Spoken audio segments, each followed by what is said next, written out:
Avocat, vous êtes donc un professionnel de droit. On voit quelques arrestations. On a vu Chadari, on a vu Minakou, on a vu certains opposants être arrêtés. On a même vu certains généraux également aujourd'hui qui sont toujours en détention. D'autres ont fait plusieurs années, toujours en détention. On va dire détention provisoire, qui prend beaucoup d'années. Est-ce que c'est conforme à la Constitution? Les arrestations sont conformes à la Constitution. Les arrestations qui... Je veux dire, les arrestations qui se font... Arbitraires, si vous voulez dire. Vous voulez parler des arrestations arbitraires, ou soit la manière dont les arrestations sont opérées. Tout ça, et aussi sans que les avocats ne puissent assister leurs clients. Vous savez, je décris aussi parfois la façon dont ces arrestations sont effectuées. Mais je dois vous dire une chose, il s'agit de la sûreté de l'État. On ne doit pas voler la Constitution parce qu'il s'agit de la sûreté de l'État. La question sur la sûreté de l'État. On doit violer la Constitution. Écoutez, la question sur la sûreté de l'État, les questions sur la souveraineté nationale sont au-dessus de certaines procédures. Non, pas de la Constitution. Mais parce que certaines procédures. La Constitution dit que...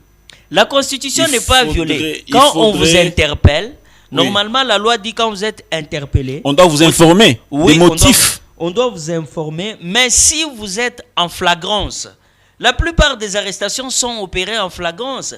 Les conseils de sécurité, le conseil de cyberdéfense s'est procuré des outils de dernière génération qui détectent même des messages de bout en bout. Mais la Constitution dit et des messages qui prônent sur la trahison ou la menace de la sécurité nationale. Dites-moi un peu, si les institutions de la République sont déstabilisées, quelqu'un viendra parler de la Constitution? Quelqu'un viendra parler de la loi? 48 heures après, si une personne est arrêtée ou interpellée, il doit être présenté devant son juge naturel. Justement, mais dès lors qu'ils sont allés au-delà de 48 heures en violation de la loi, c'est parfois pour de bonnes causes. Pourquoi? Parce que des enquêtes continuent et que la menace persiste. Vous trouvez ça normal qu'une personne reste 20 ans en prison, 15 ans en prison? Non, aucune personne n'est restée 20 ans en prison. Mais il y a des cas à Makala, là-bas, il y a des gens qui sont là en prison. Non, mon frère Dan, je ne pense pas que quelqu'un est resté 20 ans, 10 ans en prison, détenu arbitrairement sans être présenté devant son juge naturel. Mais au moins quelqu'un a été interpellé 2-3 jours, une semaine et a été fixé devant son juge naturel.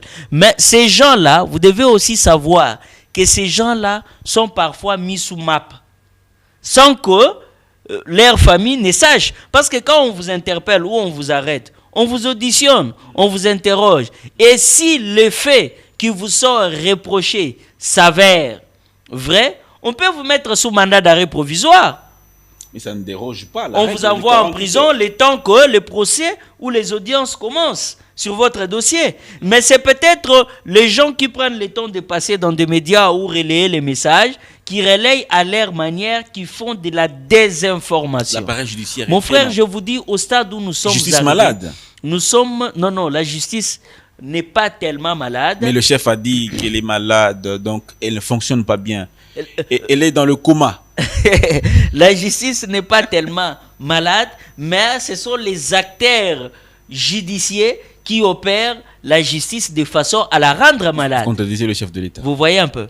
Lui, il est le citoyen le mieux informé. Vous le il est le citoyen le mieux informé. Je ne dis pas que la justice est malade. Quand il parle de la justice malade, ce n'est pas la justice qui est malade, mais ce sont les acteurs qui opèrent, qui rendent justice, qui rendent ça en état malade, vous voyez, de magistrats qui font du trafic de